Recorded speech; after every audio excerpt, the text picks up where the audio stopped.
कसं निवडलं पीक, काय केलं भरघोस उत्पादनासाठी. प्रगत शेतकऱ्यांचे हे अनुभव जे आहेत त्यांच्या गाठी, आता ते सर्वांना समजतील. त्यांच्या यशाची गाथा ऐकू जाऊन त्यांच्या शेतात. काळी माती निळ पाणी हिरव शिवार. माझं शिवार नव्या जोमात सुनील पाटील यांच्या सोबत. माझं शिवार ग्रीन FM 90.4. माझं शिवार. नमस्कार शेतकरी बंधूंनो, मी सुनील 90.4 ग्रीन FMच्या आपल्या आवडत्या कार्यक्रमात मी आपलं स्वागत करतोय. आज आपण बेडग येथील प्रगतशील शेतकरी, ज्यांना महाराष्ट्र शासनाच्या विविध पुरस्कारांनी सन्मानित करण्यात आलेले सेंद्रिय शेतकरी, सेंद्रिय शेती करणारे व सेंद्रिय शेतीचा ध्यास घेतलेले तानाजी नलवडे साहेब आपल्याशी बोलण्यासाठी आहेत. त्यांनी त्यांच्या शेतामध्ये सेंद्रिय पद्धतीने चिकू पिकवलेला आहे. हे आज आपण त्यांच्याकडून कशा पद्धतीनं त्यांनी व्यवस्थापन केलं हे जाणून घेऊया. नलवडे साहेब नमस्कार. नमस्कार. सर्वप्रथम आमच्या शेतकरी बंधूंना तुम्ही सेंद्रिय शेती पिकवत असल्याबद्दलचा तुमचा सेंद्रिय शेतीचा प्रवास कसा आहे ते सांगा. मी आता बरेच वर्ष झालं स्वतः माल काढायचा आणि स्वतः विक्री करायचा असं नियोजन चालू आहे. शेतकऱ्यांचे पण फोन येते पाहिजेच कसे, तर आम्ही झाडावर जवळपास एक चिकू आपला 6 वेळा फिरतोय, म्हणजे ग्राहकांच्या पर्यंत जाऊपर्यंत फिरतोय. म्हणजे सांगण्याचा उद्देश कसा, वरला एकदा तोडायचा, तोडल्यानंतर कॅच घ्यायचा, कॅच घेतल्यानंतर खाली पोता असतंय म्हणजे गादीसारखं. ओके. हा, तर त्याच्यावरती उभारून, कारण प्रत्येक चिकू खाली वाकून ठेवणं बरोबर नाही. बरोबर नाही. हा, मग वरनं तोडला, परत कॅच घ्यायचा, कॅच घेतल्यानंतर त्या पोत्यावर टाकायचा, पोत्यावर टाकल्यानंतर परत चीक गळतोय, चीक गळल्यानंतर परत तो बुट्टीत घ्यायचा आणि बुट्टीत घेतल्यानंतर परत तो घरी पिकायला ठेवायचा. पिकायला ठेवल्यानंतर ते परत कॅरेटमध्ये भरायचा आणि ज्या वेळेला विक्री करतोय त्यावेळेला ते वजन करायचं. वजन केल्यानंतर बरोबर 6 वेळा हातातून पडतोय, ते ग्राहकांच्या हातात द्यायचा. ओके. नलवडे साहेब, तुम्ही पिकवत असलेला चिकू आणि मार्केटला अवेलेबल असलेला चिकू, आपण सेंद्रिय पद्धतीने चिकू करताय, काय विशेष वेगळं करताय? मेन महत्वाचं, मी आता मार्केटिंग करताना पण असंच सांगतोय की खाऊन बघा. मी कधी कोणाला असं दोष द्यायचा असा विचार कधीच घेत नाही, कारण प्रत्येकाची काढायची पद्धत वेगळी आणि पिकवायची पद्धत पण वेगळी. आता बरेच जे ग्राहक पण मला सांगतात, आम्ही मार्केटचे पण घेतोय चिकू, पण आपण काही कधी कोणाला कोण जरी आले, जरी व्यापारी जरी आले तर त्यांना पण हीच गोष्ट सांगतोय. आणि जरी इतर शेतकरी आले तर त्यांना असं कशा पद्धतीने काढायचं हे पण सांगतोय. आता बरेच शेतकरी यायला आलेत. मला पण विशेष वाटते आता की शेतकऱ्यांनी देवाणघेवाण केली पाहिजे विचारांची. आज आपला आता कार्यक्रम होता, मी आता बरेच शेतकरी बघले आपल्या माध्यमातून, बऱ्याच मुलाखती झाल्या, त्यातनं काही शेतकरी आता शेतावर यायला आलेत. हा, म्हणजे इतर पिकं पण आहेत आपली, ते पण बिनधास्त अगदी मन मोकळं बोलतोय. आता इव्हन आपण ग्रुप पण केलेले आहेत सेंद्रिय शेतीचे, जे भविष्यात त्याचं मार्केटिंग पण कसं करता येईल. आता कालच तुम्हाला सांगायचं, जिल्हा अधिकाऱ्यांच्या बरोबर मीटिंग होती, बरेच चांगले शेती करणारे शेतकरी पण होते तिथं. ओके. हा, तर त्या माध्यमातून आम्हाला बरेच म्हणजे विषय कळाले की मार्केटिंग मध्ये आता पुढे येणं गरजेचं आहे. आता अशा ज्या कंपनी आहेत ते माल घेऊन बाहेर पाठवायचा विचार आहे त्यांचा, पण माझा वैयक्तिक असा विचार आहे की आपला माल आपल्या इथल्या शेतकऱ्यांनी, म्हणजे इथल्या ग्राहकांनी खाल्ला पाहिजे. म्हणजे आपण एवढं चांगलं करायचं आणि याचं मार्केटिंग बाहेर जाणार असेल, इथल्या ग्राहकांना पण तो माल दिला पाहिजे. ओके. म्हणजे आपल्या मातीत पिकलेला आपल्याच लोकांना मिळावा अशी तुमची इच्छा आहे. म्हणजे हे पटवून पण दिलं पाहिजे ना ग्राहकांना, आपला माल कसा आहे. आणि एकदा चव लागली आणि एकदा बरं वाटत तर ते आपल्याकडे सतत घेत राहतील. ओके. हा, मग इव्हन मी आता शेतावर का बोलवते, मी म्हणत नाही की मला जास्त द्या, जरी तुम्ही आला बघितला तरी मी अभिप्रायासाठी वही पण ठेवलेली आहे. की मी असं कधी म्हणत नाही की मला लई कळते असं म्हणत नाही मी, पण त्यातनं काहीतरी नवीन गोष्टी कळतील आपल्याला. ओके. आणि आपण कशा पद्धतीनं ह्या शेतीतल्या कशा पद्धतीनं करतोय, म्हणजे कसं कमी खर्चात शेती करू शकतोय, ह्याची सुद्धा चर्चा होते. बरं, आता तुम्ही जे चिकू हार्वेस्टिंग करायला आहे, जो चिकू काढायला आहे, हा सेंद्रिय पद्धतीने केलाय, लावल्यापासून त्याचं व्यवस्थापन कशा पद्धतीने केलाय तुम्ही? सुरुवातीला लागण केली त्यावेळेला आम्ही पाला घातलेला करंजीचा, लिंबाचा. ज्या वेळेला खड्डे काढले आम्ही 3 फुटाचे खड्डे काढले आणि त्याच्यानंतर तो पाला घातला आणि पाला घालून परत माती घातली साईडची. आणि आता विशेष वाटेल तुम्हाला, मी आता शेतावर का बोलतोय, मी लई मेहनत करतोय असं पण नाही. जो फळांचा पाला वगैरे पानगळ होते ना, पानगळ झाले तर ते गोळा करून टाकायचं असलं कधी करत नाही. हा, तो झाडाखालीच पडतोय पाला आणि तो पाला पडलेला त्याच्यानंतर परत थोड्या कालांतराने तो पाला हे झाल्यावर परत हे करतोय, रोटर मारून घेतोय. तुम्हाला आश्चर्य वाटेल की आता आम्ही जवळपास मला वाटतं 20 वर्षाला जास्त झाले आम्ही नांगरून. म्हणजे नांगर कधीच मारला नाही याच्यात. रोटर एक मारतोय म्हणजे पाला पण हे व्हावं, काही राहिलेला पाला पण पावडर टाईप व्हावा. अच्छा, आणि आपल्या पूर्ण रानात सगळी गांडूळ आहेत. बरं, मग काय कारण असू शकतं की रानामध्ये ट्रॅक्टर नांगर न घालण्याचं? कारण बरेच शेतकरी जर बघितलं तर किमान वर्षातून वर्ष जरी नसेल तर एक 2-3 वर्षातून एकदा तरी पलटी मारतात. हा, पण आपण 20 वर्ष झालं नांगरलं नाही, काय कारण असू शकते? मी आता करायला घेतलेलं पण रान आहे. तुम्हाला सांगायचं विशेष म्हणजे हा प्रत्येकाचा वैयक्तिक विषय आहे. मी सांगतो की खर्च कमी करा आणि जास्त खोल नांगरायचं गरज पण नाही. ट्रॅक्टरचा फन मारतोय की. ओके. हा, ते ठीक आहे म्हणते. पूर्वी बघा बैलाचे नांगर असायचे ते काही जास्त खोल नव्हते. हा, आता काय होते त्याचं जर नांगरट केली जर आपल्या शेतीतले जमिनीमधले जीवाणू सगळे आता उघड पडते ना ते हे केल्यानंतर. म्हणजे असंख्य जीवाणू मरतात. हा, मग काही काळ येते. आता सध्याची परिस्थिती आहे की बरेच खतं वगैरे ह्याची वापरायला चालू आहेत. आता कोणाला दोष द्यायचा विषय नाही, पण जास्तीत जास्त टिकाऊ करायचं असेल, भले थोडे जरा उत्पन्न कमी होऊ दे पण खर्च कमी होतोय का नाही, सगळ्यात महत्वाचं ह्यावर आपण चर्चा केली पाहिजे. आता माझ्याकडे शेतकरी बघायला येतात ना, मी बिनधास्त सगळ्या गोष्टी बोलतो. म्हणजे कशा पद्धतीने करायला पाहिजे. आता हा पाला जो पडला हे खतच आहे ना हे. आता हा वाळा ह्याच्यानंतर ह्याच्यात मेहनत करायची आणि जर पाणी वगैरे सोडलं तर आपल्या बायोगॅस आहे, बायोगॅस लहर सोडली तर शेतीत आपले पूर्ण सगळे गांडूळ झालेत. आणि ह्याचा फायदा की आपल्या शेतीत त्याचं खत तयार होतंय ना पाल्याचं. ते म्हणजे जास्त खत घालायचं. मी आता गांडूळ खताचाच वापर करतोय. आणि हे कधी करायचं हे पण लय महत्वाचा विषय आहे. आपण काय करतोय बरेच जणांचा विषय असा आहे की एकदा खत घातलं वर्षभर म्हणत राहायचं खत घातलंय म्हणून. पण आम्हाला आलेले अनुभव असे आहेत सतत घालत राहिलं पाहिजे. म्हणजे सारखं घालायचं असं पण नाही, पण माल झाला की त्याला हे ताकद वाढली पाहिजे ना त्याची. हा, थोडं थोडं घालायचं. म्हणजे आम्ही आता अशा पद्धतीनं करत आहे. बरं, आता तुम्ही म्हणालात की नांगरायची सुद्धा काही गरज नाही. आता आपण जो चिकू केला हा सेंद्रिय पद्धतीने केलेला आहे. चिकू लावण करून किती दिवस झालेले आहेत? आता ह्यात पण कसं झालंय 2 हे आहेत. पूर्वी जवळपास 1990 ला लावलेली पण झाड आहेत थोडी. बर. हा, आणि त्याच्यानंतर आणि परत 2010 ला लावली आहेत. 2010 ला? हा, 2010 ला पण लावले. त्याच्यानंतर आणि एक 20 लावली आता आणि नवीन व्हरायटी पण बऱ्याच लावल्यात. बर. आता हे सेंद्रिय पद्धतीने केलाय म्हणताय, ह्याला रासायनिक खताचा एक चिमटभर जर वापर केलाय का नाही? आता मेन महत्वाचं तुम्हाला आश्चर्य वाटेल, मी शेतात मी अजिबात रसायनाचा ह्याचा वापर केलेला नाही. म्हणजे सुरुवातीच्या काळात इंडोसल पण होतं बघा त्यावेळेला. तिथनं आम्ही जे वापरलेलं मला अंदाजे वाटते बघा 25 वर्षापूर्वी, 25 ते 30 वर्षापूर्वी त्यावेळेला वापरलेलं. त्यावेळेला गांडुळांची संख्या इतकी ही झालेली शेतात. तिथनं आमच्या बाबाने म्हणलेलं की शेतात आता परत हे वापरायचं नाही औषधं. तर आम्ही अजिबात वापरत नाही. तुम्हाला आश्चर्य वाटेल की आम्ही घरावर सुद्धा शेतकरी आणि त्याच्या वरच्या याला सेंद्रिय शेती लिहिलेलं आहे. रासायनिक खताचा वापर केला तर उत्पादन चांगलं येऊ शकतं असं काही शेतकऱ्यांचं मत आहे.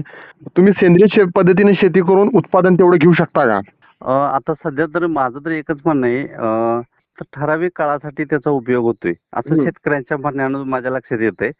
आपल्या याचा ऑर्गॅनिक मध्ये कसं आहे, हा लॉंग टर्म आहे. एकदा घालायला चालू केला का नाही हळूहळू. आता सध्याची परिस्थिती बघायला गेला तर 3 वर्ष ऑर्गॅनिक पूर्ण व्हायला 3 वर्ष लागतंय. तर 3 वर्ष का हे केलंय त्यांनी शासनाच्या नियमाप्रमाणे की हळूहळू त्यांनी एकदम बंद करा असं सांगितलंच नाही त्याच्यात. पहिल्या वर्षी थोडं, दुसऱ्या वर्षी थोडं, तिसऱ्या वर्षी पूर्ण असं केलंय ना त्यांनी. तर तो एक चांगला विषय आहे आणि असं केलं पाहिजे. कारण शेतकऱ्यांना अचानक म्हणलं तुम्ही सेंद्रिय करा म्हणलं तर ते शॉक बसण्याची शक्यता आहे. म्हणजे नवीन करणारे शेतकरी असतील त्यांच्यासाठी हा विषय आहे. आणि तुम्ही जर हळूहळू पद्धतीने जर कमी कमी करत चांगल्या पद्धतीने केला तर चांगलं होऊन जातं याच्यात कुठलंही पीक असू दे. बरं, आता क्षेत्र किती आहे आपल्या चिकूचं? चिकूचं आता 1.5 एकर आहे. 1.5 एकर. साधारण नलवडे साहेब त्यामध्ये झाडे किती आहेत? हा, तसं बघायला तर चिकूची 60-65 झाड आहेत. बरं, वार्षिक उत्पादन जर चिकूचं काढलं तर किती उत्पादन आहे जाते आपलं? आम्ही तसं आतापर्यंत असं काही विषय घेतला नाही, पण चांगलं जाते. आपली मोठी झाड असल्यामुळं चांगलं आहे सगळ्या पिकापेक्षा. विक्री आता तुम्ही करताना सेंद्रिय पद्धतीने करताय, बाकीच्या चिकूच्या रेट पेक्षा तुमच्या चिकूला म्हणजे चव आहे आणि पूर्णपणे ऑर्गॅनिक आहे, त्यामुळे तुमच्या चिकूचा रेट जादा आहे का? जादा तसं नाही, मी नॉमिनल ठेवतोय. सरासरी आता कमी जास्त होतोयच. पूर्वी 60 होता आता 70 केलाय. बरं, विक्री कुठं करताय त्याची? सांगलीला. सांगलीला. सगळ्यात महत्वाचा प्रश्न राहिला नलवडे साहेब, ज्यावेळेला आपण चिकू लावतो त्यावेळेला लावण करताना कशा पद्धतीने करून घ्यावी? लावणीचं त्याचं सरकारी नियमाप्रमाणे असं आहे की 30x30 हा. म्हणजे 30 फूट अंतर आहे त्याचं. आता चालू नियम बदललेला आहे असं मला वाटते, कारण आता अलीकडचा विषय कधी घेतलेला नाही मी. पण 30x30 ला आमच्यात आहे ती झाडं, गुंट्याला एक झाड असं पूर्वी केलेलं. त्याच्यात आम्ही आंतरपीक म्हणून आणि रामफळ घेतले. आंतरपीक म्हणून रामफळ घेतलेला आहे. हा, ती पूर्वी मोठी झाड आहे, त्याच्यामध्ये काहीच घेता येत नाही कारण ती झाडच पूर्ण गुंठ्याची झालेली आहेत. बरं, ज्या वेळेला आपण लावण करतो त्या अगोदर पूर्व मशागत कशा पद्धतीने करून घ्यावी? फळझाडासाठी काही खड्डे काढायचे. खड्डे काढल्यानंतर आता चालूच्या ह्याला मी सांगतो की थोडा वाळा पाला पण घाला त्याच्यात म्हणतोय मी. त्याच्यानंतर करजेचा, परत लिंबाचा पाला, त्याच्यानंतर माती खत घालून खड्डे मुजवून घ्यायचे. आणि त्याच्यानंतर ते काही अंतर झाले ना त्याच्यात काही कालांतराने परत ती झाडं आणलेली असतात ती लावण करून घ्यायची. आणि परत पाण्याचं व्यवस्थापन, प्रत्येक ठिकाणची जमीन वेगळी, त्या जमिनीनुसार हे करायचं म्हणजे पाणी सोडायचं. पाण्याचा वापर करण्यासाठी पाट पाण्यानं चिकूला पाणी द्यावं की ड्रिपनं, काय तुम्हाला वाटतंय? आम्ही तर आता आमचं आहे ते पूर्ण हेच आहे, पाट पाण्याचंच आहे. लावल्यानंतर नलवडे साहेब किती दिवसानं चिकू चालू होतो? पहिला बहार येण्यासाठी किंवा पहिला हार्वेस्टिंग होण्यासाठी किती कालावधी लागतो? तसं बघायला गेलं तर चिकू कलमी घेतलं तर त्याच्यात चिकू लागलेले असतात. पण सुरुवातीच्या काळात ते तोडलेले चांगले, कारण झाड मोठं होणं गरजेचं असते. त्यासाठी सुरुवातीचा जरा तोडून हे करायचं, काही कालांतराने परत बहार घ्यायचा. म्हणजे पहिला तोडलेले चांगले? हा, पहिला तोडले, झाडाची वाढ होत नाही ना मग. बर. त्यासाठी ते तसा विषय घ्यायचा. आता सध्या पेरूचं वगैरे चालू आहे. लागल्या त्याला माल यायला चालू होते. आता अशी व्हरायटी आलेली आहेत. चिकू लावण्या अगोदर शेणखत किती घालावं आणि वर्षातून तुम्ही शेणखताचं नियोजन कशा पद्धतीने करता? आता आम्ही तर शेणखत डायरेक्ट कधी घालतच नाही. पूर्ण आपल्याकडे ते गांडूळ असल्यामुळं कसं आहे, पूर्ण गांडूळ खतच हे करतोय मी. प्रति झाडाचं असं म्हणण्यापेक्षा आम्ही आता बायोगॅस असल्यामुळे आम्ही पाटपाण्यातनं सोडतोय ते स्लरी असं. आणि त्याच्यात आम्ही आता पूर्ण शेतात गांडूळ असल्यामुळं पाला हे सगळं अगदी लई देतोय असं पण नाही. म्हणजे एक 15-20 दिवसानंतर एकदा पाणी सोडतो, यातनं सोडतोय आम्ही ते. नलवडे साहेब, तुम्ही गांडूळ खताचाही चांगल्या पद्धतीने वापर करताय. गांडूळ खत कसं फायदेशीर आहे? सध्या सगळ्यात एक नंबर गांडूळ खत. तर आम्ही सांगतोय की झाड किती वयाचं झाड आहे त्यानुसार त्याचं खताची मात्रा ठेवायची. बर. लहान असेल तर कमी ठेवायची. तुम्ही म्हणालात की फायदेशीर गांडूळ खत आहे. जरा आमच्या शेतकरी बंधूंना तुम्ही सांगा की गांडूळ खत फायदेशीर कसं आहे? आता सगळ्यात कमी खर्चात आणि चांगलं हे म्हणजे गांडूळ खताचं कसं आहे, ह्याच्या पुढं खत माझ्या माहितीप्रमाणे ह्याच्या पुढं खत नाही कुठलं. म्हणजे आता शेणखत कच्चं सोडलं, आता बऱ्याच जणांचे अनुभव आहेत. मला पण शेतावर येऊन बोलले बरेच जण. आम्ही एकदा तर काय केलं होतं, गोट्यातनं डायरेक्ट कच्चं शेण शेतात सोडलं होतं. ते आम्हाला का चांगलं हे पण सांगतो तुम्हाला. आम्ही शेतात कच्चं शेण सोडलं तर आम्हाला बरेच जणांनी सांगितले की कच्चं शेण शेतात सोडलं नाही पाहिजे. ठीक आहे म्हणलं, ऐकून घेतलं त्यांचं. तर योगायोगानं आणि थोड्या दिवसानं ते आले तर तुम्हाला सांगायचं, ती चहाची पावडर कशी होत्या की नाही असं ते झालं होतं. पण हे झालं कशामुळं, आपल्या शेतात ऑलरेडी ते गांडूळ असल्यामुळं. तसं बघायला तर कच्चं शेण शेतात सोडू नये. म्हणजे असं सरासरी पुस्तकी आणि काही जणांचे तज्ञांचे मत आहे की शेतात कच्चं शेण सोडू नये म्हणून. मग प्रत्येकाच्या जमिनीनुसार प्रत्येक ठिकाणची परिस्थिती वेगळी असेल, त्या पद्धतीने करायला पाहिजे. ओके, म्हणजे प्रत्येक ठिकाणची परिस्थिती वेगळी असते. हा. नलवडे साहेब, चिक्कूला कोणत्या रोगाचा जास्त प्रादुर्भाव होतो जेणेकरून त्याला जपलं पाहिजे? चिक्कूला सगळ्यात मेन महत्वाचं लई औषध लागते असं पण नाही. पण यावेळेला आम्हाला पण जाणवलेला विषय आहे की होल पडले त्याला. मला वाटते आतापर्यंतच्या इतिहासात पहिल्यांदा झालंय असं. होल पडले. पण आम्ही आता त्याच्यात काय झालं, आमच्याकडे पण काही गोष्टी आम्ही फवारणी करायच्या राहिल्या. आम्ही आता जास्त दशपर्णी, वर्मीवॉश अशीच औषधं म्हणजे स्वतः औषधं बनवून फवारणी करतोय. पण आम्हाला जाणवलेली गोष्ट ती की ह्यावेळेला जाणवलं आम्हाला ते होल पडलेलं. पण आता आम्ही सतत औषध घ्यायला चालू केली. आता येणाऱ्या भारला तर होणार नाही. आता मी काल औषध घेतले. आता इथनं पुढलं सगळं आता रुटीन चालेल की अमावस्या पौर्णिमा आणि एरवी आधीमध्ये मी कायम घेतोय औषधं असं पण नाही.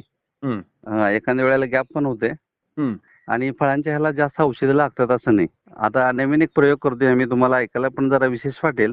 आम्ही माती 2-3 दिवस भिजवून ठेवतोय आणि तेही फवारतोय. माती गाळून घेऊन. सध्या जरा विशेष वाटते. आणि ते केल्यानंतर तुम्हाला म्हणजे सगळ्यात खर्च कमी होणार आहे, कारण आपल्या इथलीच माती वापरायची आहे. बरोबर. नलोट साहेब, आता आपण ज्यावेळेला चिकू लावतो त्यानंतर त्याचा कालावधी असतो आणि त्या कालावधीनंतर हार्वेस्टिंग सुरू होतं. आतापर्यंत आता तुम्ही 90ची पण झाडं लावलेली आहेत, 2010ची पण झाडं लावलेली आहेत. सेंद्रिय पद्धतीनं आपण त्याचं नियोजन करताय. आता मला सांगा की तुम्ही आता या चिकूच्या या पिकातून समाधानी आहात का? अतिशय अतिउत्तम. म्हणजे आमचं दुसरं काही नोकरी नाही. आम्ही आता जवळपास घरातले 10 जण आहेत. हं. भाऊ, मी, परत घरातले सगळे मुलं पण. आता सध्या मुलं पण काढायला लागलेत माल. आणि समाधानी असं आम्ही रिअल सांगतोय की शेती समाधानकारक केली तर अतिउत्तम आहे. डोकं शांत ठेवून. आता मी काय खर्च करतोय, मी इव्हन सगळ्या शेतकऱ्यांना सांगतोय सुद्धा शेतावर आल्यावर पण कशा पद्धतीने केली पाहिजे. आणि पूर्वी कसं होतं, मी नुसतं माहिती देत होतो पण माल कधी देत नव्हतो. पण आता असं आहे की आपल्याकडे बरेच जण आहेत. काल आता बरेच जण आले, बघायला आले, जाताना माल घेऊन गेले. शेतकऱ्यांना असा कुठला सोर्स आहे, बघायला गेल्यानंतर आपलं इन्कम पण व्हायला पाहिजे असं.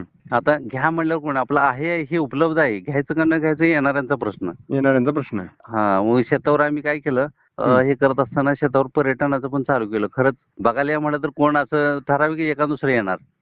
म्हणजे ग्राहकांना पण शेतावर बोलवलं, त्यांचं जेवणाचं नियोजन वगैरे, जाताना माल घेऊन जायला आले. बरं, मग ते कसं नियोजन करताय पर्यटनाचं? पर्यटनाचं असं करतोय की मी एका दिवस, आम्ही आधी सांगा म्हणतोय किमान 10 लोक असावीत. कारण एका दिवशी 3-4 ग्रुप येतात. आणि 3-4 ग्रुप आल्यावर प्रत्येकाची चॉईस वेगळी असते जेवणाची. बरोबर. आम्ही एकच सांगतोय त्यांना, तुम्हाला 3 पद्धतीनं 3पैकी 2 सांगा. म्हणजे चपाती भाकरी की बाजरीची भाकरी. हा, म्हणजे ठराविक काळानुसार परिस्थितीनुसार बदल करायलाच पाहिजे. आणि बाकीच्या भाज्या वगैरे जे करतोय ते आमच्या पद्धतीनं करतोय. आम्ही एवढंच सांगतोय की आम्ही त्याची कॉस्ट पण जास्त लावत नाही. खरा उद्देश आहे शेती बघायला येणं. आणि शेतात आल्यानंतर काय परिस्थिती आहे, काय जाताना माल नेणं, हे सगळ्यात भारी. की आता जे येऊन गेलेले आहेत ना, ते बरेच वेळा आलेत परत. बरोबर. म्हणजे तुमचा उद्देश आहे सेंद्रिय शेती करत करत आपलं कृषी पर्यटन क्षेत्र सुद्धा आपण चालवताय आणि बाकीच्या लोकांनी सुद्धा सेंद्रिय शेती करावी असं आपलं मत आहे. अगदी अगदी सध्या त्याचीच गरज आहे. आणि पूर्वी बघा, देवाणघेवाण मला विशेष वाटते, आपण गावाला जाताना पिशवी भरून न्यायचो, काय न्यायचो, आपल्या शेतातला माल. ज्या भाज्या असतील, फळं असतील. मला तर असं वाटतं की आपण दुकानातलं घेऊन जातोय, तेव्हा दोष द्यायचा विषय नाही, प्रत्येकाचं मत आहे ते. पण शेतातला माल नेल्यानंतर तो किती दिवस राहतोय, कसं त्यांना चव, ही देवाणघेवाण पूर्वी होतंही असंच. बरोबर. पण आता अलीकडच्या काळात जरा विशेष वाटतंय की हा विषय जरा थांबलाय. आणि दिवस ह्याचे यावे असं प्रामाणिक विचार आहेत. बरं, आता शेवटचा प्रश्न, आपण सेंद्रिय पद्धतीने चिकू केलेला आहे आणि चांगली विक्री करताय. तुम्ही आमच्या शेतकरी बंधूंना काय सांगाल की चिकू पीक कसं आहे आणि कसं परवडतंय सेंद्रिय शेती पद्धतीनं? सगळ्यात मला तर विशेष वाटतं की चिक्कूचं 1 नंबर पीक आहे. आता ह्याच्यामध्ये पण व्हरायटी भरपूर आलेल्या आहेत. ठराविक आता कसं झालंय, सध्या चर्चा होत्या, बरेच ठिकाणचे बऱ्याच जमिनी आहेत. पण नेमकं काय करायचं, आता काल का परवा दिवशी मला फोन आलेला, तर ते म्हणले की आमच्याकडे भरपूर आहे पण विक्रीचं नियोजन नाही. मग ते कुठे दिलं पाहिजे, कसं केलं पाहिजे, हा विषय. कारण आमचं बोलणं झालं ते, पण सांगण्याचा उद्देश फळझाड थोडी थोडी तर असावी. बरोबर. आता माझ्याकडे जवळपास 15 व्हरायटी आहेत. म्हणजे वेगवेगळ्या. म्हणजे शेतीला आमच्या रानात इथं कुरडी येणार नाही अशी जमीन होती. पण फळझाडं लावल्यावर काय परिस्थिती आहे हे सगळं इतंभूत सगळी माहिती देतोय. तर शेतकरी बंधूंनो, हे होते बेडग येथील प्रगतशील सेंद्रिय शेतकरी तानाजी नलवडे साहेब यांच्याकडून आपण चिकू आणि सेंद्रिय शेती त्याबद्दल इत्यंभूत माहिती घेतली. आपणास काय मार्गदर्शन हवं असेल तर त्यांचा मोबाईल क्रमांक आहे 9970542635. या नंबरवरती आपण कॉल करू शकता आणि माहिती घेऊ शकता. तर शेतकरी बंधूंनो, आता वेळ झाली इथंच थांबण्याची. उद्या भेटूया आपल्या आवडत्या कार्यक्रमामध्ये. तोपर्यंत धन्यवाद. माझं शिवार ग्रीन FM 90.4. माझं शिवार 90.4 Green FM. सुनो ग्रीन, रहो एवरग्रीन.